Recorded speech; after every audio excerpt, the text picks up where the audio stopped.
Tudo bem, pessoal do Veste, segundo ano médio? Como é que vocês estão? Espero que estejam todos bem.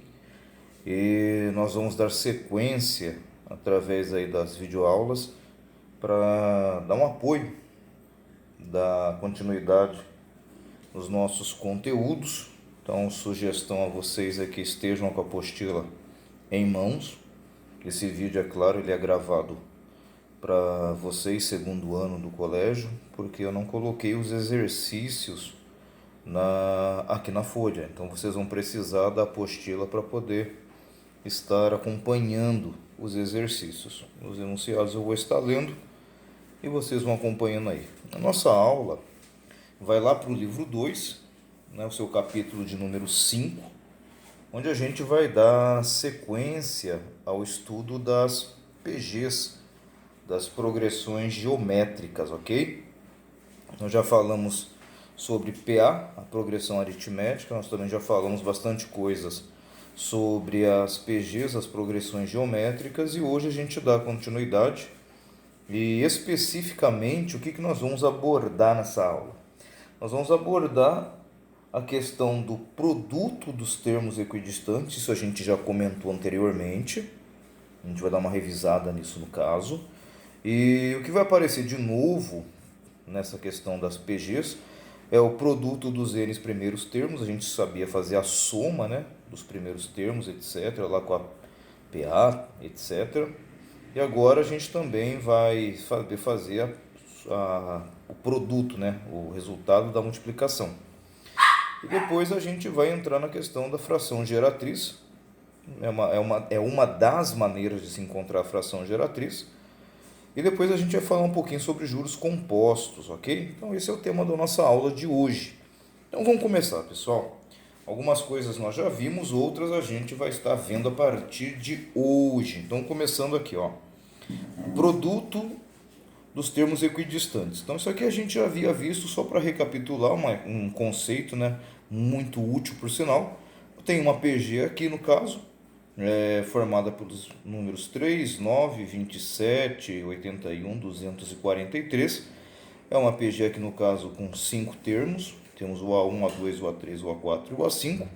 Já deu para perceber aqui que no caso a razão dessa PG, que no caso é pegar um termo qualquer e dividir pelo seu imediatamente anterior, a gente vai ter a razão igual a 3, tá ok?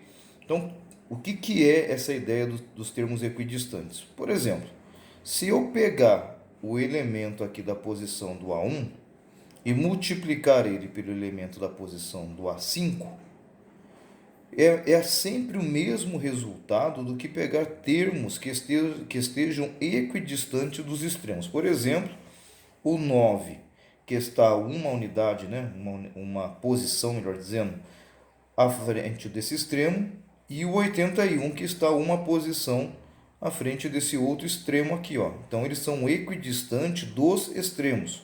O extremo é o 3 e o 243. Esse cara ele está uma posição antes, esse cara está uma posição depois, então eles estão equidistantes. Então se eu pegar esse cara e multiplicar por esse, ou seja, multiplicar o A2 pelo A4, ele vai dar o mesmo resultado do que multiplicar os extremos. E percebam que isso vale mesmo quando a quantidade de termos da PG ela é ímpar, que é um caso desse. Por exemplo, se eu pegar esse A2, que está uma posição distante do extremo, e pegar o 81, que é o A4, que está uma posição distante desse outro extremo, e eu pegar o termo central. O termo central ele está nessa PG, duas posições distante desse extremo e duas posições distante do outro extremo. Como eu não tenho ninguém com outra posição que seja equidistante, vale fazer ele vezes ele mesmo, perceberam? Então, se eu tiver aqui o termo central, vale fazer ele vezes ele mesmo, que vai dar ele ao quadrado, no caso. Essa regra também é válida, mesmo se você tiver aqui, no caso, a questão da quantidade de termos ímpar, ok? Se você tiver a quantidade de termos par, por exemplo, tirando esse 243, eu tenho aqui quais são os termos equidistantes. Por exemplo, 3 e o 3 e o 81 passam a ser os extremos, certo? Então, por exemplo, se eu fizer esse elemento A2, que é um termo distante desse extremo, pegar o 27, que é o A3, que é um termo distante do outro extremo, então essa multiplicação 3 vezes o 81 é igual a 9 vezes o 27. Então, nesse caso aqui, nós não temos o termo central. Então, fica a multiplicação padrão, ok? Caso tenhamos o termo central, vale fazer a mesma regra multiplicando o termo central por ele próprio, ok? Tudo bem? Isso a gente já havia visto anteriormente. Dando continuidade, então, uma coisa nova para a gente agora. Produto dos n termos ou n primeiro termos de uma PG. Ou seja, se eu quiser saber qual é o resultado da multiplicação de uma certa quantidade de termos de uma PG, ou eu uso essa fórmula, ou eu uso essa outra formulazinha aqui. A mais convencional a ser usada é essa daqui. Por quê? Ela facilita porque geralmente a gente conhece o A1, ou é fácil de calculá-lo, e ele usa razão. Essa outra aqui eu tenho o A1, eu tenho o AN, e eu tenho aqui uma questão de elevar ao quadrado. Como a gente está falando de multiplicação, que é produto, né? Resultado da multiplicação, esse valor aqui elevado ao quadrado fica bastante alto. Ou se eu passar para o lado de lá, esse cara vai ter que ficar como mais ou menos a raiz quadrada do resultado daqui. Então, trabalhar com raiz quadrada nem sempre é a coisa mais interessante. Por isso que geralmente se usa essa fórmula aqui. Porém, valem as duas, ok? Então, o resultado, produto dos n primeiros termos de uma PG. Por exemplo, nessa PG aqui de cima. Se eu quisesse calcular o P3, né, o P dos três primeiros termos, seria a mesma coisa que fazer a multiplicação de 9, de 3 vezes o 9, 3 vezes o 9 vezes o 27. Então, esse seria o resultado aí. Se não falha a memória, deve dar 729. Então, seria esse o valor. Percebam que, como estamos trabalhando com produto multiplicação, esses valores sempre vão ficar altos ou vão tender a ficar altos. Valores bastante significativos, ok? Outra coisa importante que a gente já havia falado, né, que é a questão da fração geratriz. Então a gente vai fazer o seguinte, nós vamos usar a fórmula da soma de uma PG infinita, lembrando que essa PG infinita, para a gente fazer a soma dela, ela tem que ser decrescente, lembram disso? Porque o valor vai ficando cada vez menor, até o ponto que ele se torne praticamente insignificante. E aí a gente consegue chegar num valor correto final. Se ela for uma PG crescente, é óbvio que esse valor ele vai tender ao infinito também. E por fim, a questão da PG e os juros compostos. Como o juro composto, na verdade, ele é uma sequência de multiplicações, se vocês olharem aqui, eu tenho montante. O que é montante? Montante é o valor final. Esse P aqui é de principal, geralmente usa-se a letra C de capital, que é o valor empregado. 1 mais I é a taxa, né? Taxa percentual ou índice de variação percentual. E esse N aqui, no caso, é o tempo, ok? O tempo que o valor, o dinheiro vai ficar aplicado, vai ficar correndo juros. Interessante que essa fórmula, ela trabalha em cima do total, ok? Em cima do total. Esse valor I, ele precisa ser centesimal, ou seja, ele tem que entrar sempre dividido por 100 para a fórmula poder ficar de acordo, que aí a hora que você somar com 1, geralmente vai dar 1, alguma coisa, né? 1,02, 1,05, 1,5, dependendo da taxa de juro mensal, ok? Isso a gente vai fazer alguns exercícios. Então, nossa aula de hoje é essa parte que a gente já viu. Essa parte que é nova, vamos estar focando mais nesse formulário aqui à direita. Isso a gente já viu anteriormente também, vai servir para a gente fazer uma fração geratriz. E essa fórmula aqui é para a gente saber calcular o montante. Essa fórmula geralmente a gente aprende ela quando começa a trabalhar com exponenciação, que eu preciso saber exponenciar para poder trabalhar com a fórmula de montante no juro composto. Mas a PG também nos auxilia nisso daí, ok? Então essa parte aqui é bem tranquila para a gente. Cuidado com o formulário, que ele é um pouco extenso, né, dá para perceber, mas nada de extraordinário. Na verdade, essa fórmula do produto ela lembra muito a fórmula do termo geral. né? A questão do A1 vezes Q elevado a N menos 1, etc, ok? Então, toma cuidado com isso daí. Vamos fazer exercício, que isso aqui é bem tranquilo, a matéria de vocês já está bastante adiantada, no caso com relação a PG, não tendo assim tantas coisas novas para a gente estar olhando para vocês, ok? A gente vai começar pelo exercício de sala, para você estar na página 5, lembrando que é o livro 2, a gente já encerrou o livro 1, agora a gente está no livro 2, capítulo 5. Então, lá na página 5 do capítulo 5 do livro 2, da frente de álgebra. Vocês vão ter que estar com o livro aí para vocês poderem acompanhar, tá ok? Então, a gente vai fazer o exercício de sala. A gente tem um de sala e tem os exercícios propostos. Então, o exercício de sala, conforme eu disse, esse vídeo é para vocês aí do segundo ano, porque vocês têm o material. As outras pessoas não têm. Então só vão poder ouvir o enunciado do problema. O exercício 1 vai dizer assim para a gente. Em uma PG de termos positivos, o produto dos 4 primeiros termos é 729. E a razão é 3. Pede-se para calcular o A5. Então, formulando o nosso probleminha. P4, ou seja, produto dos 4 primeiros termos, ok? P de produto, 4, que são os 4 primeiros termos. Esse produto vale 729. A nossa razão é 3 pelo enunciado e o exercício pede para que calculemos o A5, o quinto elemento dessa PG. Então percebam que não nos foi dado nem o A1 nem o A2, então não adianta muito a gente querer partir por aqui. Professor, poderia partir por esse formulário? Poderia, porque você conhece o produto, você conhece a razão e você sabe a quantidade de termos que você usou para calcular, que são 4. Jogando nessa fórmula, você encontraria o A1. Usando o A1 sem problema nenhum, você também chegaria lá. Fizemos por outro caminho, tá? Sem problemas em usar essa fórmula ou fazer esse caminho. Como a gente não conhece os termos, eu chamei o A1 de x, o A2 de 3x. Por que 3x? Porque a razão é 3. O A3 vai ser 9x porque é 3 vezes 3, ou seja, é o anterior vezes a razão. E o A4 vai ser o 27x, porque é o anterior, que é 9, vezes a razão, que é 3, vira 27x, ok? Então, fala-se que o produto, primeiro termo, vezes o segundo, vezes o terceiro, vezes o quarto termo, tudo isso dá 729. Então, feito isso, aqui é uma multiplicação. Então, é 1 vezes o 3, vezes o 9, vezes o 27, que dá 729. X vezes x vezes x vezes x dá x elevado à quarta potência.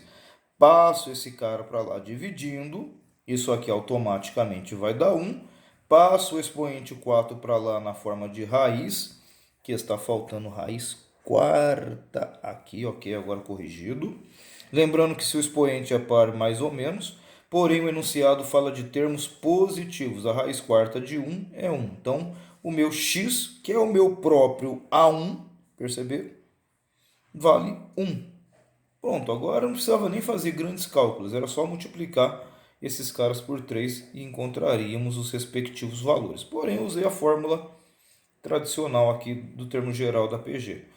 O AN é igual a 1 vezes a razão, que é Q, elevado a N menos 1. Como a gente quer o A5, N é 5 menos 1 da fórmula. O A1 vale 1, 3 é minha razão, 5 tira 1 é 4. 3 elevado a quarta é 81, vezes 1, meu próprio 81. Bastante simples esse exercício, perceberam? Bastante tranquilinho, ok? Lembrando que depois a gente vai estar ao vivo com vocês para tirar dúvidas e orientar sobre os outros exercícios, ok, gente? Qualquer dúvida, então, depois vocês vão estar falando comigo ao vivo. Exercício de número 2 de sala. Ele vai dizer assim para a gente, seja a PG no caso A1, A2, A3, AN, uma progressão geométrica de termos positivos em que o A8 é igual a 10. Calcule o A3 vezes o A13. Então, do enunciado, o A8 vale 10 Ele quer saber quanto que vale o A3 vezes o A13. É esse o ponto em questão desse exercício. O que a gente tem que observar? Aí, no caso, é um pouquinho de sensibilidade para entender que o A8 ele é o termo central entre o A3 e o A13. O A8 ele é o termo central. Ele está 5 termos à frente do A3 e está 5 termos atrás do A13. Então, ele é o termo central. Olhando para cá, a gente pode aplicar a propriedade do produto dos termos equidistantes. Lembrando que, como eu disse, nós temos aqui uma quantidade ímpar de termos, ok? Então a gente pode aplicar essa regrinha que nós temos aqui, que é fazer os extremos. Eu estou considerando o A3 e o A13 como extremos dessa PG, para que o A8 seja o termo central e caia numa similaridade dessa, ok? Então entendam isso. Então, se eu fizer o A3 vezes o A13, é a mesma coisa, como eu tenho uma quantidade ímpar de termos, é a mesma coisa que fazer o termo central vezes ele próprio, porque ele é o cara equidistante dos dois extremos. Então, o A3 vezes o A13 é 10 vezes o 10, que o A8 vale 10. 10 vezes 10 nos dá o incrível 100. Ok? Muito fácil, né, gente? Muito tranquilo isso daí. Então, vão estudando, vão treinando, que é muito fácil. Vamos continuar os nossos exercícios. A tecnologia aqui é fantástica, perceberam, galera? Mudança espontânea de páginas. Vamos lá, exercício 3 de sala. Na sua apostila, na nossa apostila, está dizendo assim: calcule o produto dos 7 primeiros termos da PG. 10, 10 a terceira, 10 a quinta, 10 a sétima, 10 a nona e etc. Então nós temos aqui a nossa incrível PG, com o nosso A1 10, o A2 é 10 a terceira, o A3 é 10 a quinta e assim sucessivamente. Pede para que a gente calcule o produto dos 7 primeiros termos, o P dos 7 primeiros termos. Então, a primeira coisa é entender que a gente vai precisar, agora sim, olhando, nós vamos precisar daquela formulazinha maravilhosa, que no caso está escrita aqui para a gente, para não esquecermos dela. Cuidado que tem um N aqui em cima. Precisamos, no caso, da razão. O A1 eu já tenho, o A1 é 10. A minha razão eu não tenho, mas só para recapitular, a razão nada mais é do que pegar um termo e dividido pelo termo imediatamente anterior. Qualquer termo dividido pelo termo imediatamente anterior. Então eu peguei aqui o A2 pelo A1. A2 dividido pelo A1 é 10 a terceira dividido por 10. Propriedade de potência, divisão de potência de mesma base. Repete a base, subtrai os expoentes. A minha razão é 100 ou 10 ao quadrado.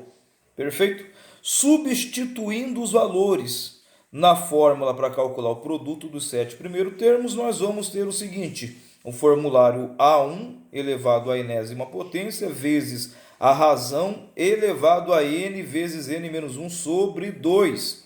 Então, substituindo, o meu A1 é 10 elevado a n, como eu quero calcular os 7 termos, elevado à sétima potência, vezes a razão que é que no caso é 10 elevado ao quadrado. Tudo isso elevado a n vezes n menos 1 sobre 2. Como o meu n é 7, 7 vezes 7 menos 1 sobre 2. Propriedade de potência. Repete a base, multiplica os seus expoentes. Então aqui vai ficar o 7, 7 tira 1 é 6, sobre o 2 aqui. Então vai multiplicar esse 2, vai multiplicar esse outro expoente. Então, se eu vou multiplicar por 2 e vou dividir por 2, eu cancelei os termos. Sobrou para mim 7 vezes 6, que é incrivelmente igual a 42. Finalmente, o meu A1 elevado à sétima potência vezes a razão elevada agora à 42ª potência. Ou melhor dizendo, né, a razão elevada à 21ª, que a razão é 10 elevado ao quadrado. Multiplicação de potência de mesma base. Repete a base, soma seus expoentes.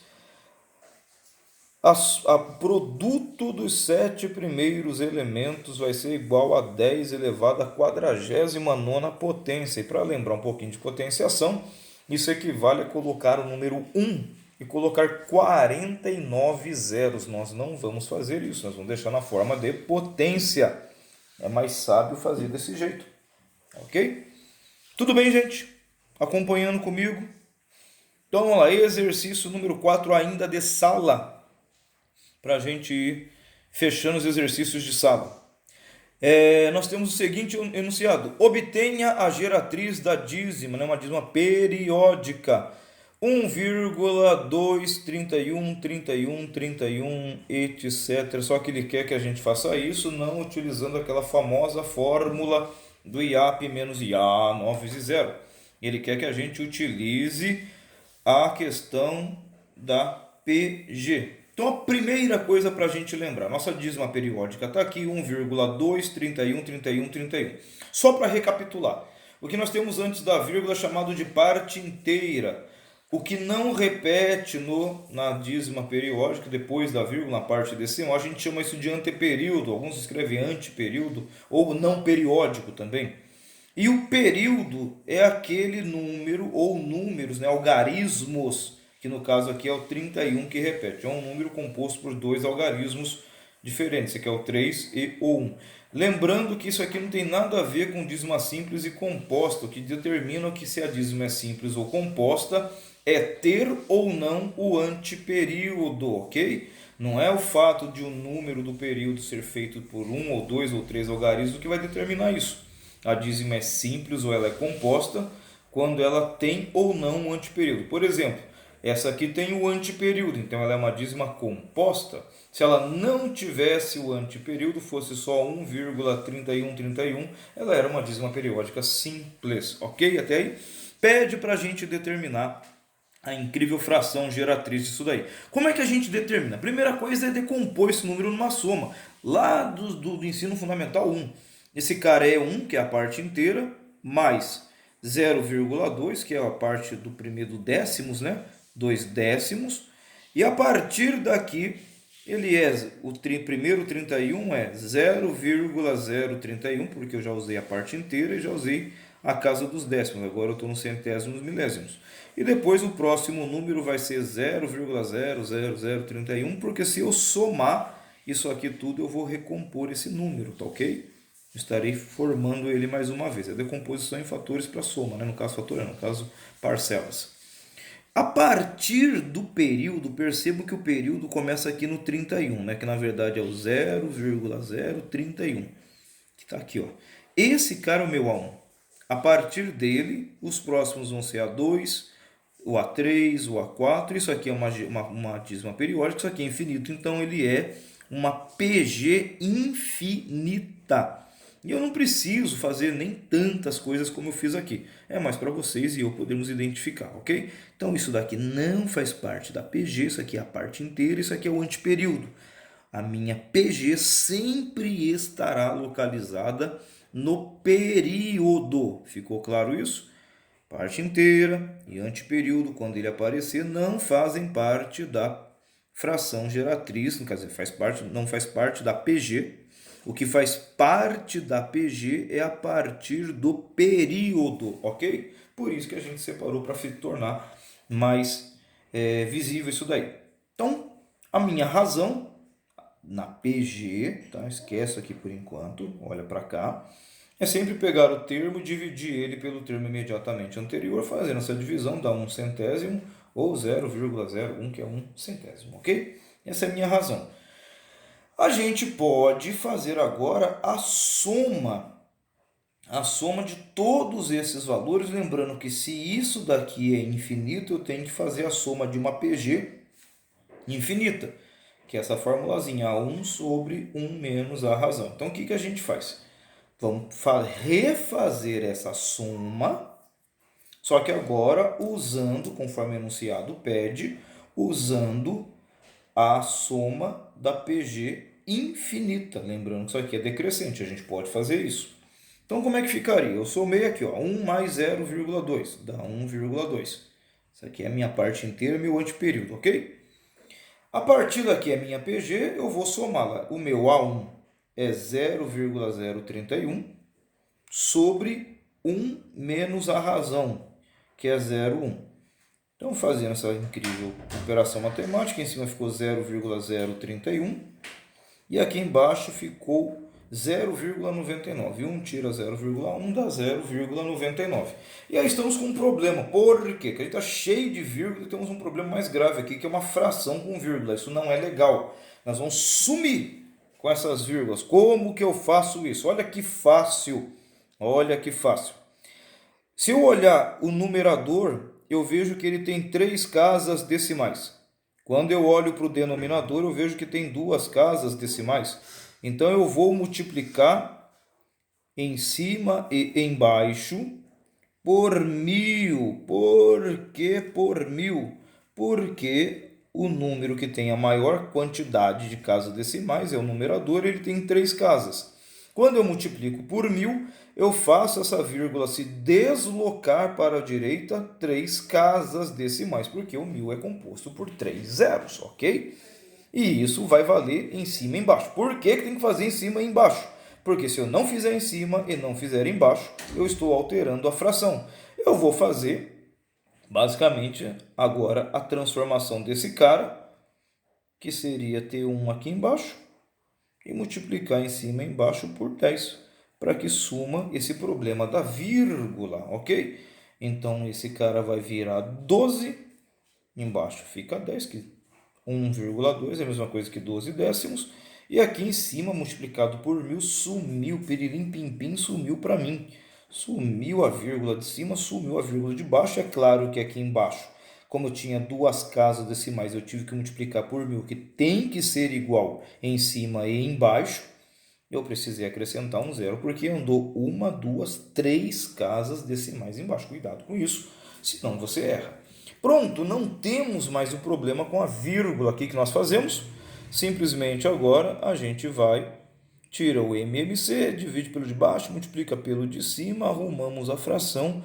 Essa é a minha fração geratriz. O que é a fração geratriz? Se você pegar esse número do numerador e dividir pelo número do denominador, você vai criar essa dízima periódica. Isso é a fração geratriz. Muito fácil, né, gente? Tranquilo, talvez um pouquinho mais de dificuldade nessa parte do problema. Último exercício para fechar, né? E a gente vai ter um exercício 5 aqui rapidinho. O 5 diz assim para a gente, ó. Não sendo paga uma quantia alguma relativa a um empréstimo feito por uma pessoa, serão a ele incorporados juros compostos de 2,5% AM. Esse AM é ao mês. Assim, o montante desse empréstimo considerado mês a mês acrescentará segundo uma progressão, aí vem A, B, C, D e E. Então, a primeira coisa que a gente tem que lembrar é que juro composto é uma progressão aritmética. Então, progressão geométrica.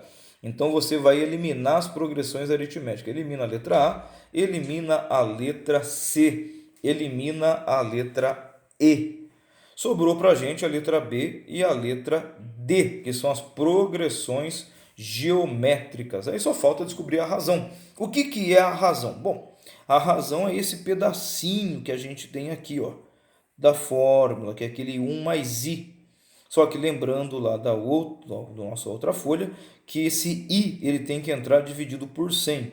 Ou seja, a taxa percentual de juros, que é 2,5, quando eu divido ela por 100, ela fica 0,025.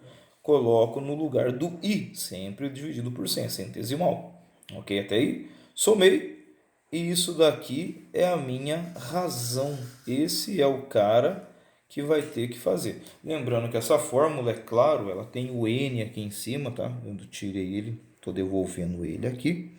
Que esse cara, na verdade, vai ser o tempo que esses juros vai estar correndo em cima desse P, desse valor principal ou capital. Tudo bem? Então, finalmente, observando as alternativas, a gente vai ver que a razão que eu tenho é a razão de 1,025, portanto, letra B. Tranquilinho, gente? Facinho, né? Fechando esse vídeo. que nós temos aqui? O exercício 5 proposto, é só para dar uma dica, uma força para vocês. Nós temos assim, a sequência x6yz 162 é uma progressão geométrica e é correto afirmar que o produto de x por z vale. Então ele deu para a gente a PG, x6yz 162, ele quer saber quanto que é o produto de x vezes z, que são duas incógnitas aqui dentro dessa PG. Então bem tranquilinho. Reparem que esse cara eu conheço, que ele é o meu A2. Eu vejo ele, estou vendo que ele é o número 6. Eu conheço o A5, estou vendo que ele é 162. O que eu faço? Eu uso a fórmula do termo geral, só que sem ser a do A1, o famoso AK. Quem que é o AK? O AK é qualquer termo que não seja o A1. Ou até pode ser o A1, não tem problema nenhum. E só que aqui em vez de ser 1, tem que trocar pelo K. Então eu vou usar o A2 para encontrar o A5. Com isso, ó, A5, usei o A2. Só que aí fica 5 tira 2, porque tem que tirar o K, que não é 1 mais. E aí eu vou ter que o A5 vale 162, o A2 vale 6, o Q, que é a minha razão aqui, eu estou querendo, elevado à terceira, que é o resultado do 5 tira 2. Passa esse cara para lá, vai dar 27, joga esse cara para cá, né? O expoente ele vai passar para cá, na forma de raiz cúbica, esse resultado é 27. Então automaticamente esse carinha aqui vai trazer para a gente que a raiz cúbica de 27 é 3, ou seja, a minha razão é 3. Pronto, acabou o problema.